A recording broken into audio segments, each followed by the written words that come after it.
علامہ صاحب آپ فرمائیے یہی سوال مولا کائنات کے مصائب بھی، اور ایک مجھے یاد آ رہا ہے کہ رسول کی دعا کہ حق کو اس طرف موڑ دے جس طرف علی ہو. الحق کو خیس. یعنی اکثر یہ ہوتا ہے کہ ہم کہتے ہیں کہ ہمیں حق کے راستے پر گامزن کر، جی رسول کہہ رہے ہیں کہ حق کو اس طرف موڑ دے جہاں علی ہو. بات یہ ہے کہ میں نے جیسے ابتدا میں بھی کہا تھا کہ اس ذات گرامی کو سمجھنے کی ضرورت ہے، اور جتنا سمجھیں گے اتنا آپ ان میں ضم ہوتے جائیں گے. رسول اللہ صلی اللہ علیہ وآلہ وسلم خاتم النبیین محبوب الہی کے جو اقوال ہیں، جو قرآن کی آیات ہیں، 300 سے زیادہ جو ہے نا وہ آیات قرآن کی موجود ہیں. مولا کی شان میں، مولا کی عظمت پر سب چیزیں موجود ہیں اور بیان ہوتی رہی ہیں. 20 سالوں سے 25 سالوں سے ہم بیان بھی کر رہے ہیں اور لوگوں کو بھی معلوم. مسئلہ یہ ہے کہ ہم تبدیل کیوں نہیں ہوتے، ہم اپنے آپ میں تبدیلی کیوں نہیں لاتے. ہمیں معلوم ہے رسول اللہ صلی اللہ علیہ وآلہ وسلم نے معیار ایمان کیا دیا؟ علی. معیار قرآن کیا دیا؟ علی. علی سے بغض رکھنا منافقت ہے. اچھا یہ تو رسول اللہ موجود ہے نا، آپ تو بات کی بات کر رہے ہیں نا. ابھی تو رسول اللہ صلی اللہ علیہ وسلم بظاہر خود موجود ہیں، ٹھیک ہے، موجود تو ابھی بھی ہیں، ورنہ جو ہے نا آپ کا کلمہ جو ہے نا وہ مشکل ہو جائے گا، ظاہر ٹھیک ہے نا. تو اب آپ یہاں پر ایک چیز دیکھیں کہ رسول اللہ صلی اللہ علیہ وسلم سورہ منافقون کس کے لیے آئی؟ کافروں کے لیے، مشرکوں کے لیے، بغض رکھنے والوں کے لیے. اس کا مطلب یہ ہے کہ سو کالڈ مسلمان جو اپنے آپ کو، یہ مسجد زرار کس نے بنائی تھی؟ کیوں گروائی؟ یہ تو قرآن ہے نا. بالکل. تو اس کا مطلب یہ ہے کہ رسالت یہ پیغام اپنے سامنے اپنی زندگی سے ہی دے رہے ہیں کہ وہ لوگ موجود ہیں. ہر آدمی جو ہے وہ نہ صحابی ہوگا، نہ ہر آدمی جو ہے وہ عظمت والا ہوگا. وہی ہوگا جو مطیع رسالت ہوگا، جو محب رسالت ہوگا، جو مطیع اہل بیت ہوگا. تو قرآن اور علی، قرآن اور اہل بیت، یہ فیصلہ کیوں کیا رسول اللہ نے؟ انی تارکم فیکم الثقلین کتاب اللہ و عترتی اہل بیتی ما ان تمسکتم بہما لن تضلوا باتی. جب تک تم ان سے منسلک رہو گے میرے بعد گمراہ نہیں ہوگے. یہ فیصلہ رسالت کا کیوں ہے کہ ان سے ہٹو گے تو گمراہی تمہارا مقدر ہے، ان کا دامن چھوڑو گے تو گمراہ جو ہے وہ ہو جاؤ گے، ان سے دور جاؤ گے تو تم جو ہے وہ زندگی کے جو ہے نا اس راستے پہ چلے جاؤ گے جہاں جہنم ہے، جہاں گمراہی ہے، جہاں ذلت ہے، جہاں رسوائی ہے. تو میرے مولا کے ساتھ جو ہے وہ رسول اللہ صلی اللہ علیہ وسلم نے اپنی موجودگی میں یہ بتا دیا تھا. اور یہ وقت اس کے فوراً بعد آیا. ہم کہتے ہیں نا، دیکھیں 50 سال کے اندر رسالت کے خاندان کو قتل کر دیا گیا. یہ کوئی معمولی بات نہیں ہے. آخر وہ کون لوگ تھے؟ وہ وہی لوگ تھے جو بظاہر موجود تھے، جو بیٹھا بھی کرتے تھے، جو آیا بھی کرتے تھے، جو نمازیں بھی پڑھتے تھے. کربلا کے اندر بھی حافظان قرآن بھی تھے. نماز کی جلدی کے آوازیں بھی لگ رہی تھی، جلدی قتل کرو، اذان کا وقت ہو رہا ہے، جلدی قتل کرو، نماز کا وقت ہو رہا ہے. تو ہماری ذمہ داری یہ ہے کہ ہم اس کی طرف متوجہ ہوں، ایسا نہ ہو. آج بھی آپ دیکھ لیجئے، نہ کل علی میدان سے فرار ہوئے اور رسالت کی جو ہے نا انہوں نے حفاظت کی.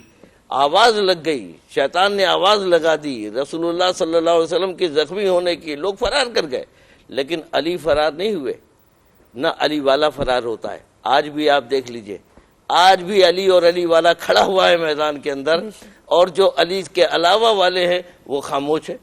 تو اب یہ اس بات کی دلیل ہے کہ ہمیں سمجھنا پڑے گا، معرفت حاصل کرنی پڑے گی. اور ایک لمحے کا تفکر جو ہے وہ 70 سال کی عبادت سے افضل ہے. تو ہم فکر کریں، غور کریں، قرآن پڑھیں، قرآن کو سمجھ کر پڑھیں، آپس میں محبت رکھیں، ایک دوسرے کے بڑوں کو برا مت کہیں، ایک دوسرے کو دین کو جو ہے نا برا مت کہیں. لکم دینکم ولیت دین، تمہارا دین تمہارے ساتھ، میرا دین میرے ساتھ. لیکن غور و فکر کرنے کی دعوت ضرور دی جا سکتی ہے کہ آپ غور کریں، فکر کریں، اتحاد بین المسلمین کے ساتھ حق کی طرف چلیں. اور علی حق ہے، علی مال حق والحق مال علی. حق و باطل کی میزان علی، میزان علی ہے. علی قسیم الجنت والنار ہیں، وہی جنت و دوزخ کو تقسیم کرنے والے ہیں. وہ ان کے گھر کے اندر سیدۃ نساء العالمین ہیں، ان کے بچے سید شباب اہل الجنہ ہیں. یہ جو وصیتیں ہمیں لکھی ہوئی ہیں کتابوں میں، یہ در حقیقت ہمارے لیے ہیں. ہمیں بتایا جا رہا ہے. حسن اور حسین کو کون بتائے گا کہ بیٹا جو ہے نا وہ تم صبر کرنا, بیٹا تم جو ہے نا وہ ایسے کرنا, بیٹا تم جو ہے نا وہ تقوی اختیار کرنا.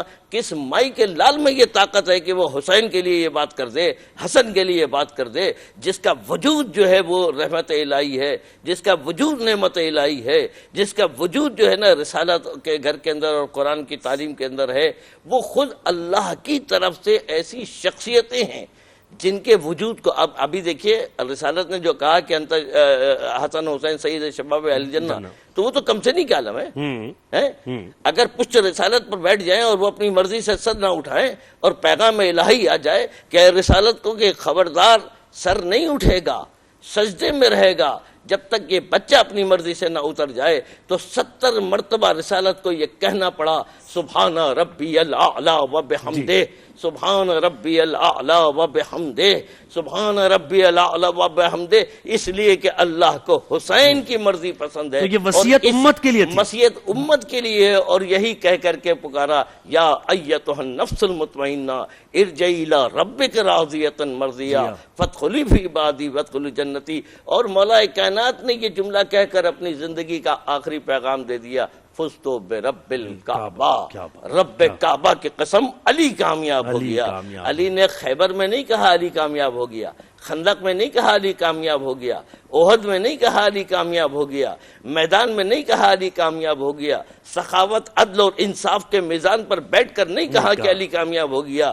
علی کا وہ دل میں وہ راز کیا تھا جو اللہ جانتا تھا اور اللہ کا رسول جانتا تھا, جس کے لیے پیغام دے کر کے کہا فزتو برب الکعبہ, رب کعبہ کی قسم آج علی وہ کامیابی ہے. جی میں اس میں ایک بات ایڈ کرنا چاہتا ہوں, وہ یہ کہ یہ ابھی جو تکفیر کی بات ہو رہی ہے, بہت ساری باتیں, مولا علی کو مشرک کہنے والے ایک دو لوگ نہیں تھے, پڑھے لکھے لوگ تھے. ان کی تعداد 18,000 یا 12,000 کتابوں میں لکھی ہوئی ہے.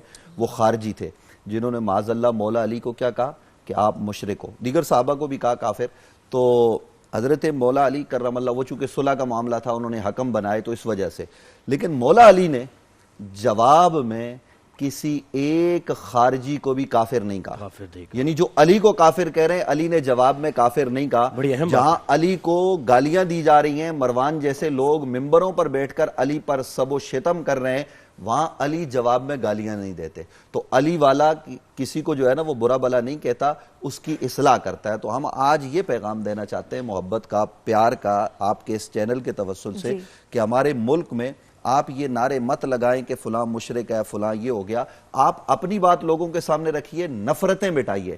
علی نے, آل علی نے, اولاد علی نے نفرتوں کو مٹایا ہے, محبتوں کو عام کیا ہے. تو محبتوں کی فضا کو قائم کیجئے. کہیں آپ جو ہے نا وہ زبان کے نام پر تقسیم ہے, کہیں آپ جو ہے نا وہ علاقے کے نام پر تقسیم ہے, کہیں آپ جو ہے نا وہ مذہب کے نام پر نعرے لگا کر قوم کو تقسیم کیا ہوا ہے. ہم یکجان کیوں نہیں ہوتے؟ جب دشمن کا مقابلہ ہمارے جس طریقے سے آپریشن بنیانم مرسوس میں ہم ایک قوم نظر آئے نا, وہ ایک دن کے لیے نہیں ہونا چاہیے. زہیب بھائی, مولا علی کرم اللہ وجہ الکریم کی شہادت یہ پیغام دے رہی ہے کہ یہ کام ایک دن کے لیے نہیں, ہم سارا سال ایک قوم ہو. میں یہ نہیں کہتا کہ اختلاف نہیں ہو, اختلاف امتی رحمت. یہاں ہم بیٹھے ہوئے ہیں, مجھے پتا ہے کہ علامہ صاحب کا اپنا ایک علم کلام ہے, وہ اس کے حساب سے عمل کرتے ہیں, میرا اپنا علم کلام ہے. تو ہمارا ایک تسلسل ہے, ان کا ایک تسلسل ہے, اور ایک منٹ میں نہ یہ اپنی بات مجھے منوا سکتے ہیں, نہ میں ان کو منوا سکتا ہوں. یہی حسن ہے. لیکن حسن یہ بھی ہے کہ گلدستے میں ہم نے ساتھ رہنا ہے, ایک دوسرے کو قتل نہیں کرنا, دشمنی کوئی نہیں. ایک دوسرے کے خلاف ہم نے کیوں تلواریں اٹھا لی ہیں, کیوں ہم بم دھماکے کر رہے ہیں اپنے اس ملک میں؟